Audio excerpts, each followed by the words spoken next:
Next door. Joining me now live a little closer, and we should be able to get this interview done, is Carl Sagan, the noted astronomer who has more than just a passing interest in the Galileo probe. You have a project and you're doing an experiment on it. Can you give us a sense of what your experiment is all about?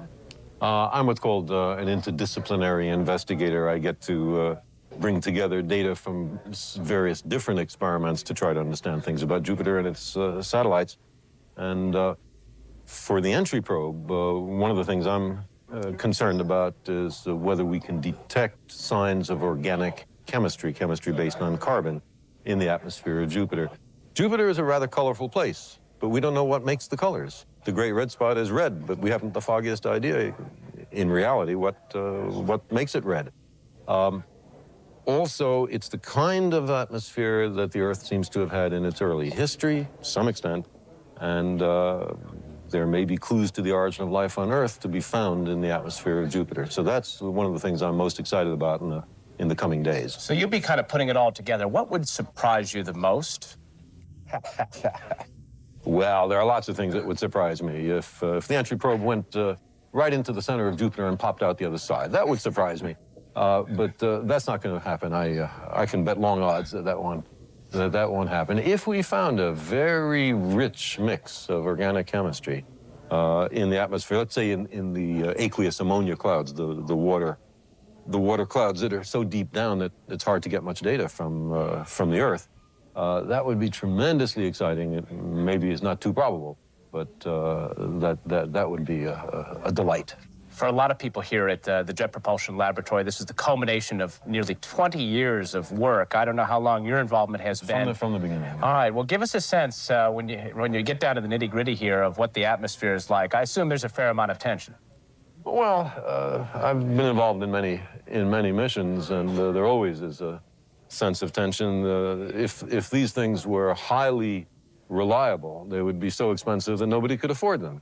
So, of course, there's some risk-taking we have to make when we're at the envelope, when we're carving new exploratory territory. But already Galileo has gotten terrific data about Venus, the Earth, the first close-up pictures of main belt asteroids, the dust storm from Jupiter, the first and only pictures of the comet Shoemaker-Levy 9 impacting Jupiter. All that is already in the list of accomplishments of Galileo. The entry probe is the first ever into a planet in the outer solar system. The orbiter is the first ever around a Jupiter-like planet. And even if there were some further mishaps, if we get even a small fraction of the data we're hoping for, I think it would be tremendous. And it looks from all present indications that we're going to get an enormous treasure chest of data. All right. Well, thank you very much for joining us, Dr. Sagan. I'm told that NASA Administrator Daniel Goldin can hear me now, Sagan. And first of all, if you could put this mission into scientific perspective for us. If all goes well, 2 years from now, how much more do you suspect we'll know about Jupiter than we know today? Oh, I think all the textbooks will have to be rewritten. I can't tell you how they're going to be rewritten because we don't have the data yet. But there are all sorts of questions that we've been unable to answer that we have a really good chance of answering about the composition of the Jupiter atmosphere, the disposition of its clouds, the 4 big moons called Galilean satellites after Galileo, who discovered them, which are fantastic. I mean, there's Io, which is 8 or 10 volcanoes going off, and they're very different kind of volcanoes from the Earth. There's Europa, which may have an underground ocean of liquid water. They are really worlds of wonders. And we're going to be spending 2 years collecting data at a fairly leisurely pace in that system. Well, let me ask you a tough question. Which is the more important of the two-pronged mission here? The probe, which goes into the atmosphere, or the mothership, which will continue its orbit around Jupiter for 2 years? That is a tough question because they both do things that have never been done before. But if you really forced me to answer it, I would say the probe, because the probe is kind of hands-on. It's actually in the atmosphere. It is sensing what it is touching. And we've never done anything like that before. With Voyager, we did look at Jupiter and its satellites and its magnetosphere that Galileo will do. But what we've never done is to enter the atmosphere of a planet like Jupiter and see what's there. And we're going to do that in just a few hours. It's history in space. It is. It's a critical event. And if I can just make one more point. Yes. There was recently discovered around a star called 51 Pegasi what looks to be a Jupiter. And so it's not just our Jupiter that we're learning about, but it may be that we're learning about hundreds of other Jupiters going around other stars as well. Thank you very much, astronomer Carl Sagan. As we said, it's less than 2 hours before that 750-pound probe hits the fringes of Jupiter's atmosphere, about 4 hours before the critical burn begins on the mothership, which will, NASA hopes, put it in a 2-year orbit around this huge planet. Relitza? Carl, welcome. Thank you. Good to see you here. Thank you. Happy to be here. Another encounter. Another Another notch in your belt. Well, another great encounter. And I'm just so glad that after all these perils of Pauline that the entry probe entered, that the tape recorder is recording, that the burn to achieve orbital insertion is burning. All that's just terrific good news. Give us a perspective on your reaction to the probe data. I mean, that's really the plum in this whole day. Oh yeah, it's the conceptual novelty. I mean, we have flown through the Jupiter system before, 4 spacecraft. None of them can hold a candle to what Galileo will do, but still, it's not a conceptual novelty, although orbiting a Jovian planet is. But an entry probe into a Jovian planet, that is a conceptual novelty, and there we'll no longer have to deduce from chemical equilibrium where the clouds are. We will pass through the clouds. We will be able to see the particles and the dilution of sunlight. We won't have to guess what the chemistry, and especially the organic chemistry, is. We'll have actual data, hands-on data. I mean, it's really epical in the history of planetary exploration. The whole mission is. We're literally feeling the wind on our faces in terms of the probe. That's right. Well, not literally, but Wow. Figuratively. figuratively we are. The spacecraft is literally, and we're figuratively.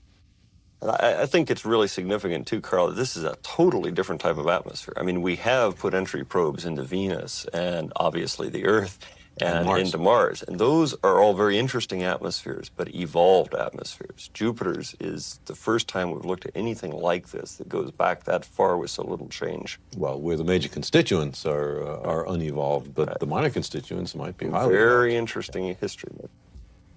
We're going to briefly go over to the navigations area. Confirming that momentarily, but the indication is accelerometer cutoff, yes.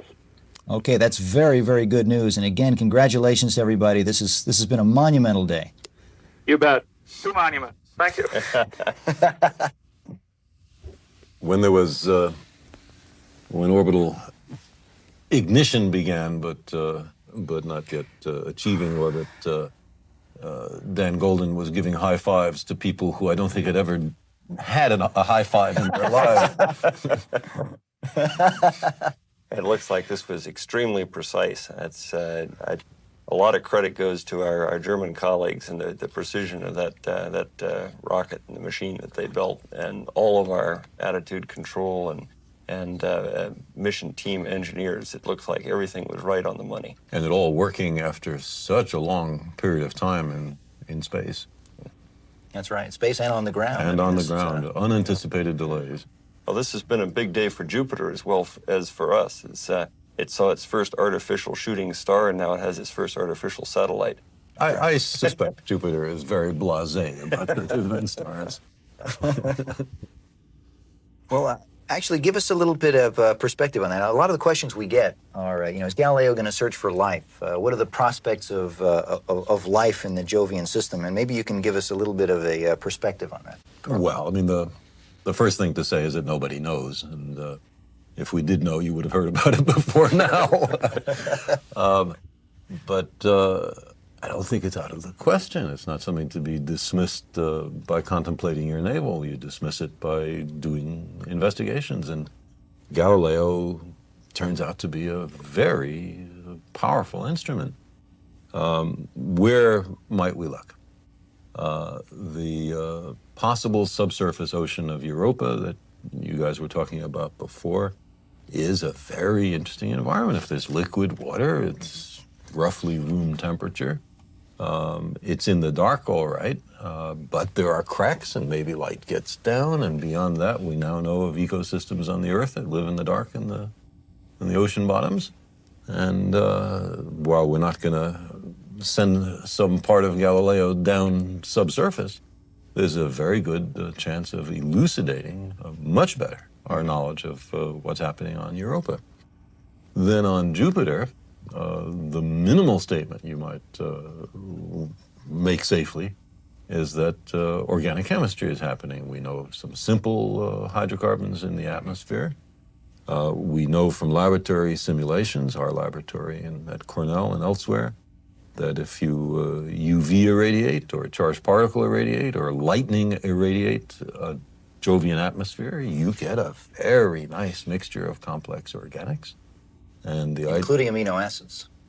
Including amino acids if you're down in the liquid water clouds. Now, we have almost no data from the liquid water clouds. We're not only going to have data from there, we're going to have a probe passing into it, through it, and getting organic chemistry from somewhere in the vicinity of it. So even if the abundance of organic chemicals in the free atmosphere is low, because of lightning in the water clouds and for other reasons, you might expect there to be higher amounts in the water clouds. That's going to be very exciting. And if there isn't any organic chemistry there, that's very interesting. How come? Why not?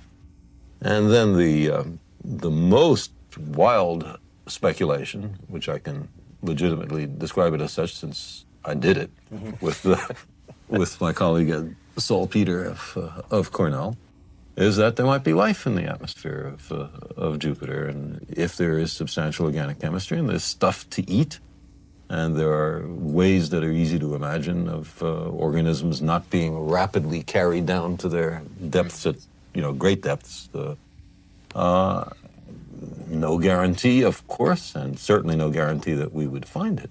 But still, it's a possibility to bear in mind. Even if there were no organic chemistry and no biological possibilities, Galileo is going to do wonders. From my point of view, it's sort of like it's your birthday. And your parents have permitted you to see that there's this big pile of presents, but you can't open them yet. And you're going to have to open them slowly on pre-assigned times. And that's the story we're in. We don't know what's in them, but we know that it's going to be great. And they'll let you run through the room a few days earlier, see those presents, you want to go back and start unwrapping them. Right. And you can't. The absolute law of nature that is not permitted until a certain time. And that's the same situation we're in. Yeah. Another thing I think about, Rich, is, only 1,000 years ago, nobody thought of Jupiter as a world. It was a point of light in the sky. It was a god. It was a spirit. It wasn't a place. And we really knew nothing about it. Cultures all over the world identified it with the king of the gods. Well, it's not the king of the gods. We're quite sure of that now. But look what it is. It's this giant world, a kind of star that failed. And as Torrance said a moment ago, very different from the Earth and the other inner planets in the solar system. And there we are at it, finding out what it's about. And in just this last few months, there has been a credible announcement of a discovery of another Jupiter-like planet around a very different star, 51 Pegasi. That's right. And so what we're doing here is not just studying the Jupiter in our system, but in a certain sense, the whole category of Jupiters, of which, if the 51 Pegasi discovery is right, there must be an enormous number around nearby stars. So there's a whole new genre, category of things to explore. It's an epochal time in the history of human exploration. That's great. That's exactly right. We've reached a threshold in terms of exploring our own solar system and discovering worlds around other planets, around other stars. And as you said, the discovery around 51 Pegasus was an indication of a spectrum around that world, exactly like the spectrum we're seeing at Jupiter. Methane gas in that atmosphere. No, not in 51 Pegasus. That's Gizi. Yes. We're discovering too many solar systems. It's hard to keep up. So all of a sudden, the last month, suddenly we have enough extrasolar planets to get confused over. What better world? But I mean, the technology has now, in many different approaches, reached the threshold. Mm-hmm. And there's a bunch of other ways of detecting planets around other stars that are just slightly sub-threshold right now. In the next few years, we'll see them achieve threshold. So in 20 years, we might actually inventory the planetary systems around hundreds of other stars, and then think how much perspective we will have on our own system, whether it's very common, this is the way systems always are, or whether it's just one of a very broad variety of systems, maybe ours even idiosyncratic. Mm-hmm. Yeah, I remember when I was a kid, we talked about the formation of the planets, and it was always some extraordinary event. Some star nearly crashed into our star and set off a flare that created our solar system. And now I guess we've come to discover that the process of planetary formation may actually be something very common. And we're starting to understand that within our own solar system, and we're starting to see that in other solar systems, and other stellar systems as well. And that's part of the whole evolution since Copernicus, away from us being unique, the center of the universe, the reason that there is a universe, and the growing perception that in almost every respect, we are a cosmic commonplace. It's great to be average, isn't it? With the prospect of having other worlds out there, perhaps even similar to our own, and perhaps even inhabited. Absolutely. And the technology for detecting other life is almost in hand on planets of other stars. Mm-hmm. That's right. I mean, once we can separate the light from the parent star from the light of the planet, then we can start to make spectral measurements and look for disequilibrium products and the kinds of signatures that may be common to biological processes. Exactly. A very exciting moment to be alive and interested in these issues. This is great. And who can be interested? You got to be made of wood not to want to know where your planet comes from, where you come from. That's right. You know, I'm often asked the question whether I believe there's life out there, and when you think of the enormity of numbers, the fact that there are hundreds of billions of stars in our galaxy and hundreds of billions of galaxies. Quite literally, there are more stars, more potential sites for planets and life than there are grains of sand on all the beaches of this planet. And, you know, if you go to the beach and run those grains of sand through your hand, you'd have to be crazy to believe we're the only ones out here. I mean, it's barely possible, but to conclude that we're unique is crazy. Yeah, I think it's very important to go back to the point Carl made earlier, too, is the way you advance in these areas is to make measurements, not just theorize and speculate. And that's what we're about to do with Galileo, looking at our own system. I mean, that to find out not just what we think might be there, but what is there.